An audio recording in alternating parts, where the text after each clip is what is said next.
We want to welcome you all into episode 45 of Trojan Talk. I'm Zach Tarenko here with Josh Pulsfer and Cole Purvis. How you guys doing this morning? Great. Still cold, waiting for that spring weather. Yeah, it's getting there. We've had a couple of nice days, but we're back into the rainy 55 with a little bit of wind chill every day here at school, so it's been tough.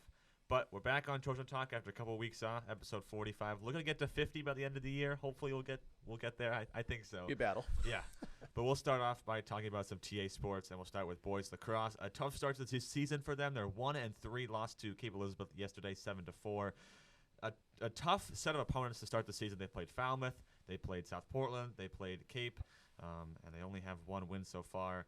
But it's looking up for them. They have a couple of easy games coming up. What have you seen from this team so far? I mean, only 4 games in the season, with a 1-3 record. Yeah, I mean, I think, like you said perfectly, Zach, they've faced one of their toughest opening schedules that they've ever had. Yesterday they played a very solid Cape team. They were down 5-1 at the half. Thankfully, though, TA played a much better second half, got to a lot more ground balls, were much more aggressive on contested balls, and they ended up losing the game 7-4. But again, if you look for minor wins, they won the second half score. So, I think it's just going to be a matter of this team needs to, get a little bit more aggressive, I think, on the ground balls. Like I said, I think contestions have just been a little bit tough for them right now. I spoke to Coach Hersey after the game last night, and, he said he'd like to see his guys get a little bit more aggressive, which I think is something everyone could see watching the game yesterday, and they certainly did in the second half. So hopefully that was a good step forward for them. And, again, they've got a few more games now, including this Friday, which will be live streaming at 4:30 here against Portland. That they should hopefully take care of business and get themselves back on track before they face Cape again in 4 more games. Yeah. Yeah, it's unique when they face their 3 best opponents of the year back to back to back, and so that's definitely tough for them. They got the win versus Wyndham their first game, but now they've lost 3 in a row. And I would say it's no big deal, but you would have liked to win at least one of those 3 tough games, and I know that their team will definitely change and improve as the season goes on. And hopefully that they can take down some of those opponents in the playoffs. Cape is a great team that just keeps reloading every year. They had a bunch of Division I players last year, and they just brought some guys back and were able to come into Hill Stadium yesterday and take down TA. So they're going to be a force in the playoffs, as well as Falmouth and South Portland, and I know Scarborough has a good team this year too. So TA trying not to be middle of the pack in Class A. They're trying to raise to the top and challenge those Cape teams in Falmouth, so we'll see how Coach Hersey gets his team going the rest of the year. I definitely agree. Last year had a lot of great players, a lot of more veteran players. It's a younger team this year, but in that first game they won 18-10, so they can score. They have the ability to score. I think it's really more figuring out the defense and how that's going to work this year with a lot of those defenders. Guys like Alex St. John, who were a key part of the team, are now in college. So definitely a lot more games to see from them this year, and as you said, Josh, there is a game on Friday that we will be broadcasting, our first spring broadcast of the year. It is a little bit late, but with April vacation here at school and a lot of other things going on, we got very busy. But that'll be on Friday at 4:30 versus Portland, and you will hear. I think all of us. Are you going to be? I can't. Okay, but you'll hear most of us. And Most of us. And you'll be hearing Cole throughout the season for boys and girls lacrosse games. As we look over at girls lacrosse, they are also having a tough start to their season. They've gotten some good play so far from Morgan Bolduc, who was a key part of last year's team. But, I mean, what have you guys seen? Just quickly going over, I mean, they've only had a couple of games, but what does this team look like compared to last year's team? Yeah, I think obviously Morgan Bolduc is going to be the linchpin for this team, and then Zoe Pennell, another strong athlete who's going to go play field hockey in college, are kind of the two, leaders of the team, so to speak. It's early in the season, though, as we said, like same thing with the boys lacrosse team. I think Coach Agresti has always had a team that kind of peaks in the middle to late part of the season, which is what you want. Again, he's got a very veteran coach here in the SMAA, so I've got full confidence that they'll turn it around and, again, have a very strong second half of the season. Yeah, they probably want to get some more players involved on offense, but Morgan Bolduc is going to be a great foundation for them offensively. And I believe their 2 losses, at least the last one was by 1 goal, so they're definitely playing in some close games and some decisions that didn't go right for them, but we'll see how they can turn it around as the season goes on. That's a key point you made there, Cole. Both of their losses were by 1 goal, and Morgan Bolduc, who leads the team in goals right now with 11, has just been a key part of that team. So we'll definitely keep an eye on them. Moving to talk about baseball and softball. Baseball with a big 10-0 win yesterday in 5 innings. They're 2-0. They play Falmouth on Thursday and Sanford on Saturday. So the big question, I know, again, same thing. We're really early in the season, so it's hard to tell. But last year they won a state championship. Do you think this team has the ability to make it that far? I think they've got the potential. Josh Kopetsky leading the staff. You got a Division I pitcher on your staff. That's a great thing to have. I think the second question is going to be, can they fill that number 2 role? Jack Nussbaum did a nice job yesterday. I think he threw a 2-hit shutout or 1-hit shutout. Correct me if I'm wrong. I think it was 2 hits. Was it 2 hits? Yep. Okay. So again, he's got the potential there to be their number 2. Maybe someone else steps into that role as well. I think if they can get a solid number 2 behind Josh, they can go very, very far in these playoffs. But South Portland looks very loaded this year, so they're going to be definitely, I think, the team to beat. Yeah, they've got some skilled guys on their team, definitely. Brought a lot of talent back, and we'll see. I know, as you said, Jack Nussbaum filled in nicely against Bonnie Eagle. We'll see how far they can ride Josh Kopetsky, though, if they can get him to pitch in these big playoff games. It's just about who's available to pitch at the right time in the playoffs. I know Jeremiah Chessie could pitch as well as Josh Penny, so we'll see how their depth in the rotation plays out. But I definitely think they have plenty of offense with Henry and Jeremiah and Josh Penny. It should be a strong team this year. State championship, it'll be tough, certainly, because they had Cody Bowker last year who did so much for them. But I think they could get back there and at least be in the mix for a state championship again. Definitely. It's hard to fill the role in the pitching-wise of Cody Bowker, who was such a big piece of that team last year, and I will say he's having a great year so far at Georgetown. Definitely, both pitching and hitting. But yeah, baseball definitely has a lot of big games coming up and looking to go back-to-back with that state championship. With softball, not much to say. Only one game so far this season. That's a 10-1 loss to Wyndham. They played Biddeford on Friday. A lot of work to do. Softball made the playoffs last year but lost in the first round, so looking to get a little bit farther than that. And to finish up, talking about TA, want to again plug our schedule for TA TV. On Friday, our live stream of boys lacrosse versus Portland is at 4:30. Then we will have a lot of broadcasts in May for boys and girls lacrosse. We'll keep you updated on those times and when those games are, and we're definitely excited to get those going this season. Now we will move over and talk about some professional sports, and we got to start with some Boston sports. We'll talk about the Bruins and the Celtics. Terrible Game 5s. Both teams, terrible Game 5s. The Bruins lost 4-3 last night in overtime, a mistake that gave up an easy goal to Matthew Tkachuk. And then the one thing I didn't like about that was he celebrated like he won the Stanley Cup. I mean, I guess you kept your season alive, but still, it's just whatever. Anyways, what do we think about the Bruins losing Game 5? I mean, they're up 3-1 in the series. They're at home. It's a game that you kind of not even have to win, but you should win, and then you just lose like that. What do you think about that? I mean, I listened to Jim Montgomery, Bruins coach's post-game press conference yesterday, and he hit it right on the head. He said, it wasn't that we played poorly throughout the game. It's just we made critical mistakes at critical times. If you think back to earlier in the game, too, Bertuzzi centered a puck right in front of Ullmark, and there was no Bruins defenseman back. And that was one of the goals that Florida scored there, too. So you figure 2 of the 4 goals that Florida scored were literally turnovers literally in front of Ullmark. Yep. So you just can't do that. You can't do that in regular season games and absolutely not in a game-clinching or a series-clinching type situation like that. So, I mean, you figure you get rid of those 2 mental errors, the Bruins are okay. They played all right the rest of the game. And the other thing that Montgomery talked about, too, and they've got to figure this out for Friday night, is they're not scoring on 5-on-5 right now. Yep. 2 of their 3 goals last night were power play goals, and you just can't do that in the playoffs. You have to be able to score 5-on-5. So they got to figure that out. Florida is being very aggressive. I was very impressed with Florida's defense again last night. Florida, basically was outshot 2-1 by the Bruins in the entire game, but it didn't matter. I mean, they took advantage of the opportunities that they had, and again, some of it was, of course, Bruins' mental mistakes. But again, you'd like to think that the Bruins can rectify those mental mistakes and, again, hopefully take care of business Friday night in Florida. Yeah, I can't find the exact number, but I know the Bruins outshot the Panthers by a lot, which is even more surprising, the fact that they lost, and just a mistake by Ullmark to come that far out of the net, and Florida was able to take advantage. But my bigger picture look on the Bruins is that they get the win record.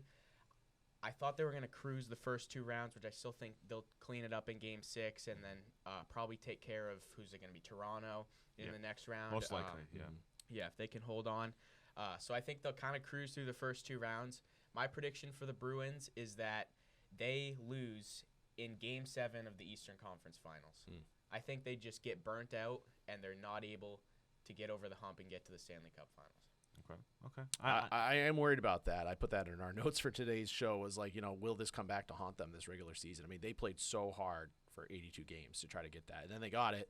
And then even then, it's like Bergeron didn't sit in the Montreal game up in Montreal because he wanted to play in front of family for like maybe the last time, and then he gets hurt. It's like, I don't know, like that gave me like a bad feeling when that happened. I was like, oh no, I'm like, now what are we doing, guys? I'm like, now we're just playing for personal reasons. I'm like, I don't, it's just not smart. And now we're in a dogfight in this series, and Florida just looks a step faster to me. So I don't know. It's making me a little nervous right now. I'm just hoping this regular season doesn't come back to haunt them. Yeah, I have no doubt we win this series. The one thing I always like to say when people start to get worried is that it doesn't matter if you you go 16-0 in the playoffs, or if it takes you all 28 games to win the Stanley Cup. I think it would be nice to win in Game 5 and have a couple extra days of rest because you're really waiting for Toronto and Tampa Bay to finish that series. Mm-hmm. But if it takes them 7 games, it takes them 7 games. I mean, it would be nice for that rest. But I think Boston will win this series easily. I'm not worried about Toronto. I'm not worried about the Metro teams. It's a Stanley Cup. It's gonna happen. I'm confident. It's just some little bumps in the road. I mean, the funniest thing is that Florida was able to win that game, not like you said, almost perfectly. Not because we played better, because they're the better team, but because we made terrible mistakes. Yep. That's the only reason they won last night. So I'm not worried about it. We're going to go win in Florida, and it's going to be a great... Enjoy a little bit more sunshine, right? Yeah, Maybe they just want to get back to that 80-degree weather. Exactly. They don't want to be in Boston anymore. Now we can talk about the other not the other Bruins team, the other Boston team that had a terrible end to their Game 5 versus Atlanta. They were leading by, I think it was up to, 11 or 12 in the fourth? They're up 13. Something like that, Yep. Then let Atlanta come back in it, and Trae Young hit a 30-footer to take the lead and win the game. What do we think about the Celtics? I know Cole's a Warriors fan, so we'll talk about that later. Why is Cole smiling? Yeah, but the Celtics team is they're in my eyes are looking a little bit mediocre right now, and this is not the best time to be mediocre, especially when you have a series against the Sixers coming up. If you can beat Atlanta, what do you think about the Celtics right now? I mean, they're such a helter-skelter team. In my personal belief, and I apologize for saying this to anyone who likes this player, but it all comes down to Marcus Smart for me. When he is trying to play what I like to call hero ball, and he is trying to direct the offense and take shots and contested shots, I just don't think that's the recipe that makes the Celtics the best possible team, 5-on-5 that they could possibly be. I think they're the best when he's distributing, making things happen off the dribble, and then passing it to someone else. That's when they're at their best. And then obviously him playing great defense. But when he starts jacking up threes and all these contested shots, I don't know. It just doesn't feel like – it feels like everything gets very stagnant when that happens. I was watching – it just looks like everyone just stands around and lets him do his thing, which I understand. He's kind of the veteran leader of this team, so I get that along with Al Horford. But – I don't know. It just doesn't seem like a great mix. I wasn't thrilled with their effort level, like you said, especially in the fourth quarter. I mean, that was an epic collapse. I was debating in my head which was a worse game, was the Bruins or the Celtics. I don't know. They both have issues. I think overall I would probably be more upset with the Celtics' effort. The Bruins, like we said, we could chalk that up to just some mental mistakes quickly that were very detrimental, but were quick mistakes, versus the Celtics had a prolonged effort issue in the fourth quarter on Tuesday. So I don't know. I think Atlanta's going to be rocking for the game tonight in Atlanta. It's going to be a tough atmosphere. It would not shock me in the least bit if Atlanta won that game, and we're going back to Boston for a Game 6. Just a note about Smart and the Celtics real quick is that I think that they play to the refs more than they do the Hawks. They have the refs in the back of their mind constantly, and after every play, it's the first thing. Every whistle, they're turning to the refs and throwing their hands up, and it seems like they prioritize what the refs think over trying to attack the Atlanta Hawks. And that collapse, I think a lot of it had to do with Tatum didn't get the ball those last couple possessions. There were 2 big possessions in a row that I'm like, they did not get Jason Tatum a touch there. And I know Brown can obviously score the ball in clutch situations, but you got to get your best player, the Rock, in those times. And Trae Young, I mean, I agree. I think he's pretty overrated, like most people do. But I can't help but cheer for a guy who's getting the overrated chance in the Garden, and he just got voted most overrated in the league. So I kind of cheer for him in that way, just so he can kind of prove people wrong. And he's had some moments before. I know he's torched the Knicks. The Knicks fans hate him. The Celtics fans might hate him after this series, even if the Celtics come out on top. So, and the 2 big things about losing that Game 5, if you're the Celtics, are Joel Embiid gets more rest for the second round, assuming the Celtics are able to move on and play the Sixers. He'll get to rest his knee up for that series.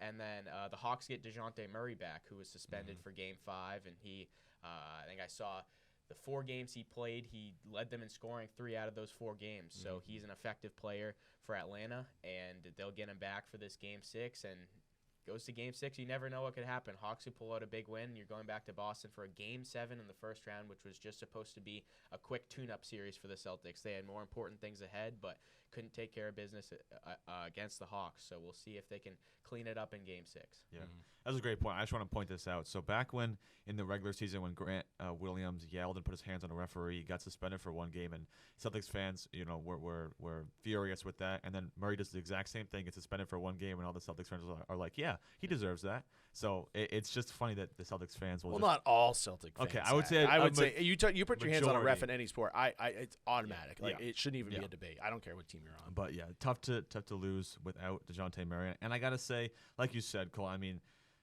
the Celtics collapsed in the 4th quarter, but that all came down to Trae Young hitting a clutch 30-footer. Like that's what it was. I mean, he might be overrated, and I can agree with that. But hitting a shot like that, like Steph Curry style. I was gonna say it kind of looked like someone we know that Cole likes. But I think talking about Smart, I definitely agree with you, Josh. I think not always the best player on the floor. At the end of the game, you got to have your best 5. And in my opinion, they should have had Brogdon on the floor. Brogdon, so much, White, Tatum, Brown, and then pick Horford or Williams. Yep. Just more consistent than Smart. Smart took Joe late Mazzulla penalties. in his first year too, so he's having to make these decisions for the first time. Which Yeah. is another And I mean, and like we said, Smart's a leader in the locker room. I mean, he's respected. So it's like I almost feel like that's kind of it too. It's like there's definitely pressure on Mazzulla to put him out there. Yeah, definitely. Celtics, as you said, Game 6 tonight in Atlanta, hoping they can win that one. If not, they're going back to a Game 7, which would be terrible because then Joel Embiid will pretty much have a new knee at that point, and Celtics might be in trouble. Well, now we'll talk about some more NBA topics and then maybe some NHL topics as well. The Warriors battling with the Sacramento Kings. They won last night by 6 or 7, I believe. And so the Warriors look like they might be able to move past the Kings. Cole, I'm going to be honest with you. I've only watched one of these games, and that was Sacramento's first win, his Game 1. Tell me a little bit about this series, and then we'll talk about Draymond's pretty much stepping on Sabonis's ribs rib cage. Yeah. Well, Sacramento's got a good team. You don't stumble into the 3 seed for no reason. De'Aaron Fox is a star player. Yep. He is so good, so quick. He's killing the Warriors with his floater. It's almost every other possession that he gets a floater to go. And then Sabonis is a force inside, just a really strong player. But the Warriors have been able to overcome that with their shooting. It was Klay Thompson last night. I don't know how many threes he hit, but he was really, really good. That postseason Klay wasn't more Game 5 Klay last night instead of the famous Game 6 Klay. And Steph has been unbelievable. It comes down to the fact that we have a player that just defies logic in Steph Curry. And the Warriors, their role players are playing really well. Kind of like last year, their role players step up at the right time. Gary Payton the second has been great, and then DiVincenzo, who we newly acquired this year, has been really good too.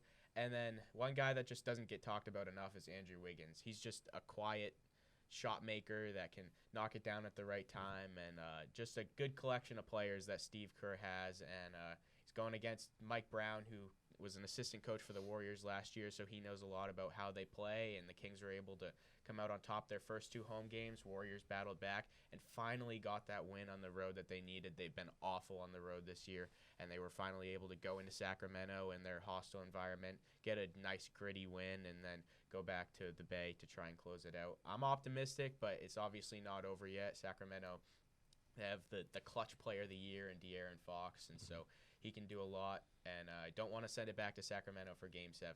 Yeah, I agree. I'll just say this real quick. I think this series and the Lakers series, which they've already wrapped up, just kind of proves once again that the regular season in the NBA really does not matter because you don't need to play all these players throughout the regular season and get them tired. You just need to get into the tournament, and then anything could happen. So the same thing with the Warriors. They obviously kind of just ho-hummed their way through the season. They were the 6th seed, right, Cole? Yeah. I mean, so again, the 6th seed, not bad. But again, at the end of the day, it's just like, you can win a series being the 6th seed, or the Lakers were one of the play-in games. So again, I don't know. It doesn't do a lot of good things for me for the regular season of the Yeah. NBA when you have these playoff It's series true. and you just point at it and It's you go, oh, so I don't need to compete for the top 3 seed. Like I could just coast and I'll make it, and then we're all healthy, and then boom, then we play. So again, that's just kind of the turn the switch on at the right time kind of theory, which again is proving itself true once again this year. All right. So Cole, we're gonna move to Draymond Green now, and I have a question. I have a question for you, and I want you to be honest with me because I'm gonna be honest with you. All right. No matter what antics he pulls, I can appreciate that Draymond Green has been a fantastic player in the NBA for many years. He's a big part of their championship winning teams. But after seeing things like him stepping on the ribcage of Sabonis, or some of these other things that he pulls, or all this trash talk you see on the internet, does it sometimes make you mad that he's doing this all the time, or do you think it's good? I mean, not good, but do you think it's him just being Draymond? It's definitely entertaining. I think he was wrong for doing that. Sabonis did grab his leg a little bit, but the stomp was definitely a little excessive. It was a long time ago, so if you had asked me like a week ago, I would have had a much more different reaction. But I think it comes down to reputation a lot in the NBA, and Draymond has the reputation of kind of a bully, and Sabonis is the nice guy in this situation. So Sabonis can get away with a lot too. And this goes throughout the NBA. It's not just the Draymond situation, but you have guys in the NBA who are known as like nice guys, don't get in trouble, who can get away with a lot, kind of whining at the refs because another player who has a worse reputation does something to them. It's gone both ways in the series, but the Draymond stomp was kind of the climax of it. Obviously, he's wrong for doing that, but it's Draymond. You're going to have to deal with those things. That's what you sign up for when you have Draymond Green on your roster. Yeah. Know who his NHL comp is on that, Zach? Brad Marchand. Boom, got it. He got it. And I think that it's perfect because Marchand is a fantastic player and has been a crucial part of that team. But sometimes he does really stupid things. You know what? Sometimes you need that. You just Yeah. need someone who just gets under the skin of the team a little bit. It's not a bad thing. And hey, we don't even play that bad without him. He's come off the bench the last 2 games. Yep. Game he was suspended, the Warriors won, so we can deal without him. Mm-hmm. Talking about some other NBA series, the Heat, the first play-in team to ever win a series, and they did it against the number 1 team, the Milwaukee Bucks, and the New York Knicks beat the Cleveland Cavs. Are you guys surprised that the Heat are playing the Knicks in this series? Or does it? I mean, I feel like I'm back in my childhood, and we're in the 1990s. It's Heat Knicks at Madison Square Garden, if that's what you mean. But I think Eric Spoelstra is easily top 3 coach in the NBA. I mean, I know when we were looking at the Celtics and where they were going to be seeding teams, I did not want to play the Heat. I was actually kind of happy they got the 2nd seed because I know the Heat are good. They're Jimmy Butler is a stud. Tyler Hero's a great player. They've got guys all around the court. Bam is a great player. Obviously, the coaching is fantastic. So the Heat are going to be a very tough out in these playoffs. They'll beat the Knicks. They're going to be in the Eastern Conference Finals. I agree. Jimmy Butler turns it on at the right time. Had, 56 a couple games ago, 42 last night to win it for the Heat. And the Heat are just a staple in the NBA playoffs. Every year, Eric Spoelstra gets that team where they need to be at the right time. And these role players, guys like Max Strus, like almost no-name players, hit big threes for them. And it comes down to Jimmy Butler just being incredible. I mean, the Michael Jordan, people call him Michael Jordan in the playoffs because he kind of has the same play style. He can score at will, and so it's really fun to watch Jimmy. And I hope the Heat can make a run. It's always fun to see an 8 seed. We don't see it very often. It's shocking that they knocked off the Bucks. Of course, Giannis was not 100%. Missed a game in there, so that definitely factored in. I think it probably goes the other way if Giannis is 100% for that entire series. But Jimmy Butler is just an amazing player. I agree. So Knicks Cavs, Knicks win in 5. Was it? Would they sweep? I think it was 5. Yeah, it was a 5. This one is a little less surprising to me just because I knew the Cavs are, again, a very, very young team. Donovan Mitchell is not really used to being the staple piece of an offense. When he was in Utah, it was him and Gobert. He had some other players around him. With Cleveland, he has to be that guy. And the Knicks just played better basketball for 5 games. And so I think it'll be an interesting series, but I'm with you guys. Miami wins that one in 5 or 6 games. Pretty easy win for them. And we'll see who they're playing. Might be the Sixers. Might be the Celtics. I mean, could be the Hawks. Yeah, I mean, with how Boston is playing, I think I can confidently say this is the 76ers' easiest chance to make the finals. 76ers have a good chance. Yeah, with the 1 seed out. If absolutely. Embiid is healthy, if he is not healthy, if you're this- going to see the same thing that happened to the Bucks, where they might get blown out. You know, That's it could be true. that situation. If Boston makes the 7 games, then Yeah. like I said, Joel Embiid pretty much has a new knee at that point. I'm trying to think of the other series. Phoenix took down the Clippers in 5, and we currently have. Oh my God, I'm blanking. The Lakers beating the Grizzlies 3-2. Yep. And that was, I think that game was last night. I think the Lakers won. Or maybe Memphis stayed alive. That's what it was, yeah. So that's an interesting series. Dylan Brooks and versus LeBron James. I can't even stand that. Dylan Brooks, I don't know how you can trash talk probably the greatest player. Not argue. I know how you arguably could the trash talk him. It's I mean, pretty easy. Yeah, but it's just. It reminds me of Last Dance, the Jordan documentary. There were these random guys that you've never heard of that had little bits and pieces of, oh, this guy was trash talking Jordan, and Jordan just torched him. This is going to be in the LeBron documentary someday. People are going to be like, who was Dylan Brooks, this guy that beefed with LeBron for one series? These are the two teams that I hate, by the way, the Lakers and the Grizzlies. Not a big LeBron guy, and I really hate the Grizzlies. So these are the two teams that the Warriors have lined up if they can take care of the Kings. And I would almost rather lose to the Kings than any of these two teams. Yeah.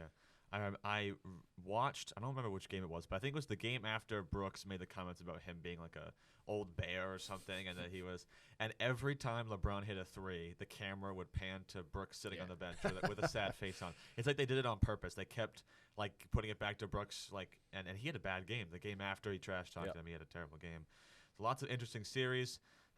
Now, I would like to get your guys' prediction on your Stanley Cup and NBA Finals. I know that it's very early. It's very, very early to predict. But give me who you think is going to be in the Stanley Cup Final and who you think will be in the NBA Finals. All right, real quick. Stanley Cup, I want Bruins, obviously, and I'd love to see the Oilers. I think that would be a very fun matchup. I don't know if that will happen on the Western Conference side, but that would be my fun matchup there. And then NBA, I'll stick with the Boston theme. I want Boston, and you know what? I think we're going to have a rematch. I think it's going to be Warriors. Wow.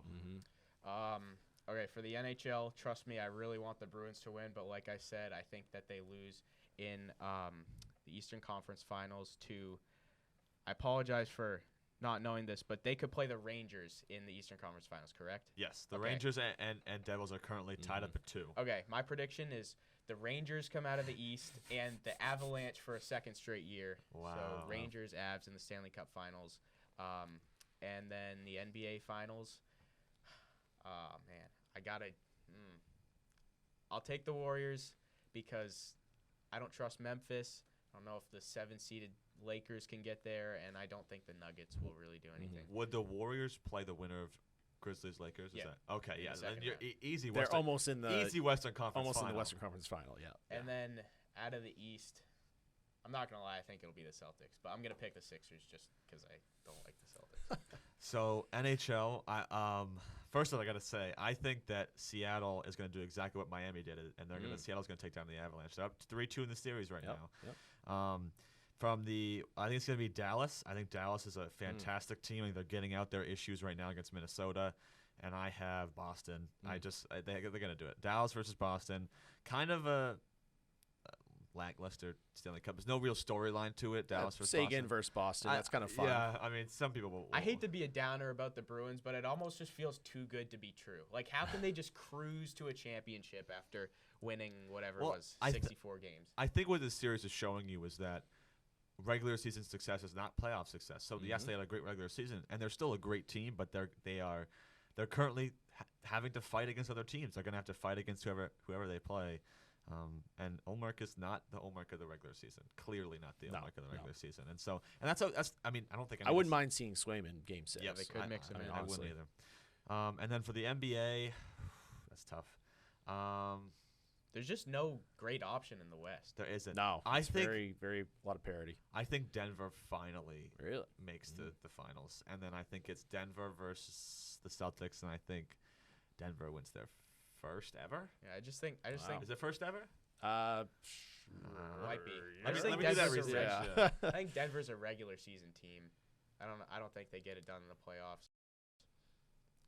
I mean, Joker's obviously so good. Yeah. I mean, it's just, I mean, he could dominate. I Don't mean, trust the Grizzlies. Don't really trust the Lakers. So by default, I mean, I'm forgetting about the Suns here. Yeah. But they haven't had time to build rapport with KD. He hasn't been there for very long. I don't think like anything would shock me in the Western Conference right now. I Yeah, feel like no. any of those teams could come out and I'd be like, okay, like Honestly, the Warriors are looking good if they can take care of the Kings. Mm-hmm. The Nuggets have never won an NBA All right, final, there you go. and they've never won the Western Conference. So There you go. Here's my opinion.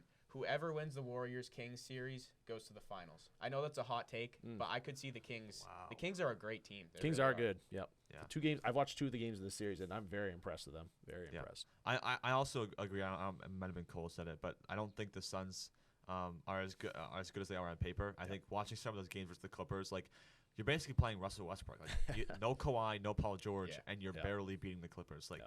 that's I think it's almost too many guys on one team. Like you looking on paper, like Chris Paul, Booker, Durant, and Ayton, and you're like, wow, this team should win the finals every year, but they can't because it's just too much. And we will finish up this episode by talking about the Red Sox. You guys take it away. Listen, they are who we thought they are. All right, that's what I they think are. they're a little bit better. Oh my gosh, no, they're a 500 team. They have zero starting pitching. It is a bad starting pitching. What do you mean? staff. You don't think Chris Sale's good? Oh my God.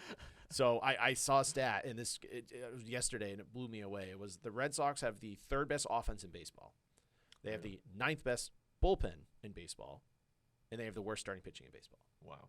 It's like if they could just fix the starting pitching, they would be a legitimate contender.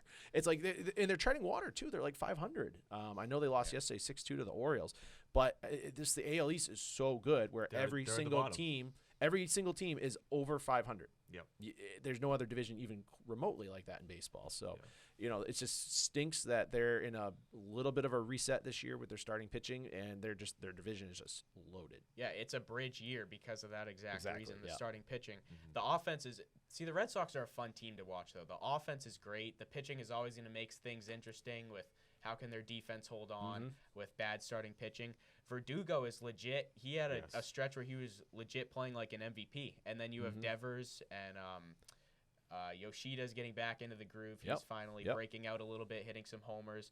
And so if the bats can keep doing what they're doing and, you get some more consistency from Chris Sale and Corey Kluber. And I know Garrett Whitlock is back in the rotation, which is huge. He's great for them.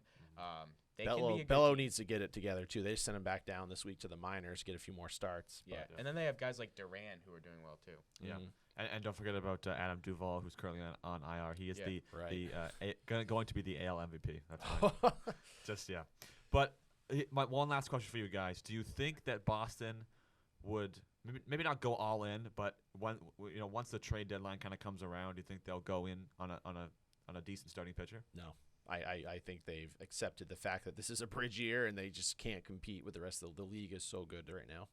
Yeah, I don't think they'll be buyers or sellers. I think they'll just kind of stick where stand they are. pat. They'll be a 500 team all year. They'll probably be like 84 and 80, 78, 84, something like right around there. Just outside But of the wild card spot.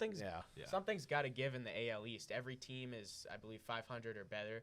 One of these teams is going to have to fall to below 500. I don't think they can all keep this up. Is it the Red Sox? It'll probably be the Red Sox, but it could be somebody else. You never know who slips. The one thing I got to say about the Red Sox before we finish this off is I can't believe their first game against the Yankees is in like the middle of June. Yeah, I know. Who makes these schedules? Who makes these schedules? No, it's good because that's when people are actually watching in the summertime instead of right now when the NBA playoffs I agree. are going on. Yeah, I wish there was some early season Yankees games. So that would be cool. All right, that'll do it for episode 45. A nice longer episode than usual, which is nice to do. We'll definitely be keeping up with these, and hopefully we can get to 50 before the end. We will. Of we the will. School year. Yeah.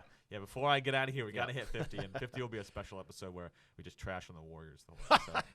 Pretty much. Anyways, that'll do it for episode 45. Thank you all for watching, and we will see you soon.